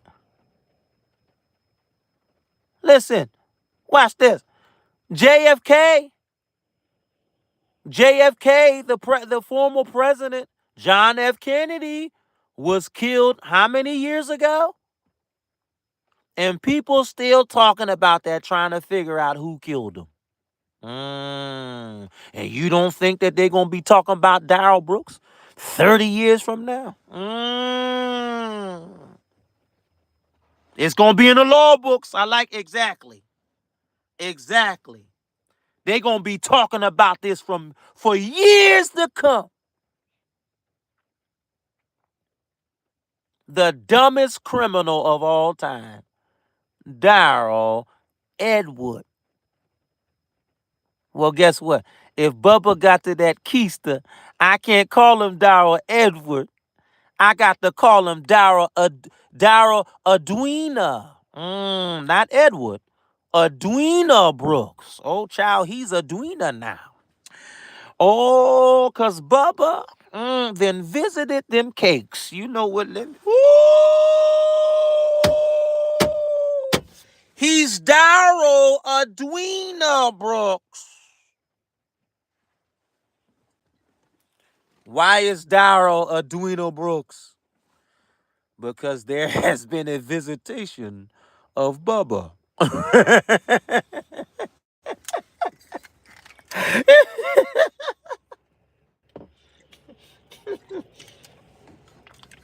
You know how you go to church? Wait a minute. You know how you go to church and you feel God? And the preacher get up there and say, there has been a visitation of the Holy Spirit. Well, the reason why Darrell is Darrell Adwina, because there has been a visitation of Bubba. Bubba made him Adwina. All right, all right, all right. Listen, beloved, let me say this. And I know I've been talking incessantly. Listen, y'all. Listen, let me tell y'all something. Don't y'all know that stupidity will cost you? Don't you know you being stupid can cost you? You can pay a big price just for being stupid. Oh, you don't think so? Ask Darrel Brooks. He paid a watch this. They told me that Donald Trump's bail was $464 million. That's a big price. But I think Darrel Brooks's price was more than that. Oh, he paid a huge price. Y'all ain't saying that. Woo!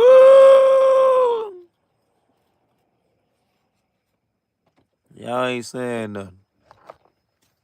That was that was a huge. And guess what? I would hate to pay a huge price if I'm indigent, if I'm broke.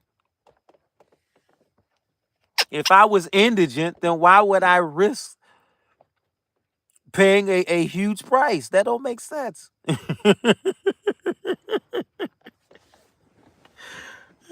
Watch this, y'all. Watch this. Watch this. Let me say this and I'm going to let it go. I have an attorney. I have several attorneys. I'm friends. I went to school, like people who I went to school with. I know people that I went to school with that went to law school.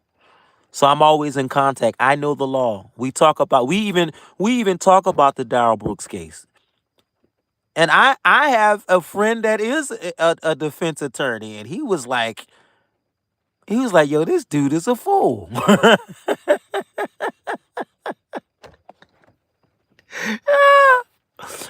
But here's my point, y'all. My point is this. One of the things my friend was telling me that he was representing a person that was dealing with a DUI case, a DUI case. And after he dealt with the DUI, because how many know a DUI is no joke? A DUI is no joke. That requires you coming up with money. You got to pay the attorney. You got to pay for the classes. You got to pay for it. There's a whole lot of money involved. And so my friend, the attorney, told me that his client has said to him after it was all over, he said, he said, he said, man, I'll never get in trouble again paying all this money. And so the attorney, which is my friend, told him, he said, why not? That's how you keep me in business. In other words, the attorney, he don't care. It's all about the money. It's all about the money. Watch this. A defense attorney don't care. He's all about getting paid. Watch this. Do you think that Attorney Perry cares that Darrel Brooks fired him? Absolutely not. Because he got paid anyway. Because Attorney Perry is the one that had to turn over all that to Brooks. He got paid for that.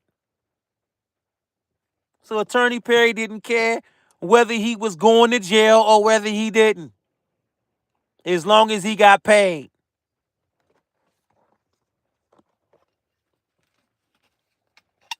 And so guess what? Here's the point. Let me ask you a question. Where is Darrel Brooks? And where is Attorney Perry? That should answer the question. Exactly. Attorney Perry did not care. He got paid either way. Touch a neighbor, say it's all about the money. Do you think morticians care when somebody die? They getting paid. Ooh, let me get out of it.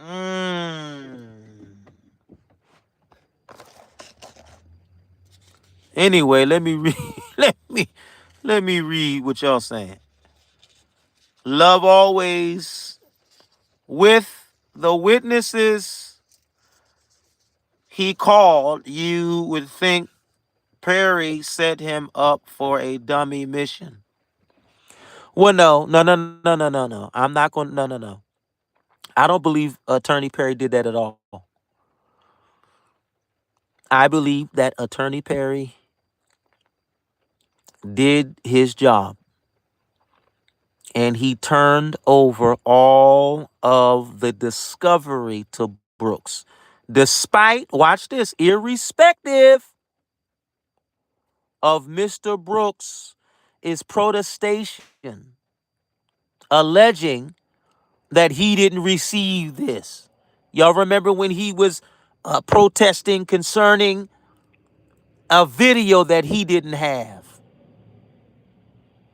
Well, that's not Attorney Perry's fault. It was in discovery. He just didn't he didn't read over it. And there's evidence of that because he asserted, Brooks asserted. What was the assertion?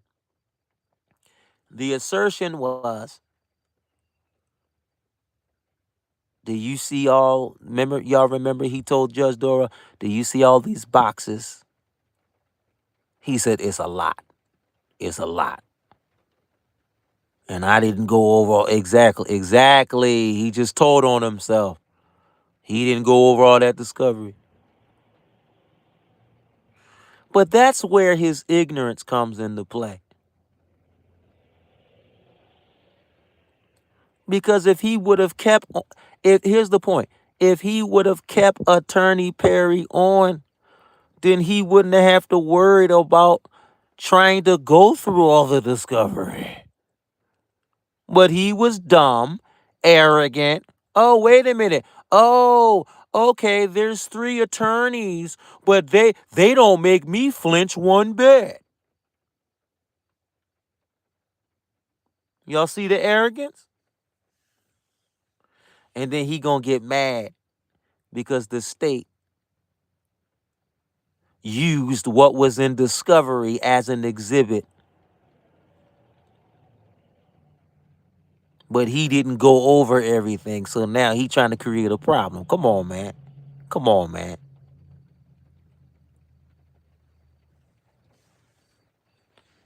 Woo! Yep, that's what he said. Exactly. That's my point.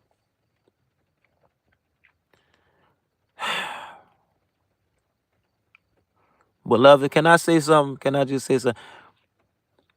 I'm excited that we got 15 people on here. Can I just say thank you? Thank you for listening to me, because when I come on here, we don't even have as many people. So I'm just grateful that we got these many people on here. Thank you for listening. But listen, I'm not going to prolong the time because I am getting tired. I have to get up later on in the morning. But I want you to be abreast in light of the next upload of my commentary concerning this fool in question. I think you will enjoy. All right? Listen, I love you guys, and I'm going to go. And we appreciate. Let me read. All right. Does anybody want to just say just something? Just one more thing before I go. Just one more thing. Anything y'all want to add? Anything you want to interpolate? Interpolate means to add to. In other words, your input. Do you want to add? Do you want to interpolate your input in light of what was pontificated concerning this fool, this utter fool in question? Or should I say, Bubba's fool? Bubba's fool. Amen. All right. We're getting ready to go. Amen. All right. I'm going to go, y'all. Thank you for listening. Let me say this. Friday night. I want everybody, while we got all these people on here, I might as well say it while the people are here. Listen, Friday night, I'm going to be live again. And I will be speaking. And I would love for all of y'all. I would love to have all of y'all to come on. We are going to be discussing again this fool in question, because there's another segment of that trial that we need to address. Watch this. Namely his mother.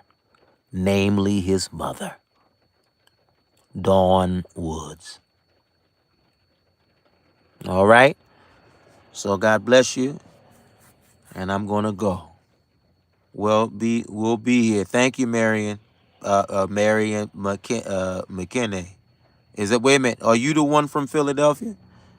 Didn't you say Pennsylvania? Are you from Philadelphia? I thought I saw your name earlier, and I'm trying to connect it. I hear. Is it Philadelphia? Where you at? Pennsylvania? What do you mean? Why? Because that's what you said earlier. Oh, see, he said yes, yes. All right. So I knew my memory wasn't failing me. Touch your neighbor and say his brain is still intact. I know that's right.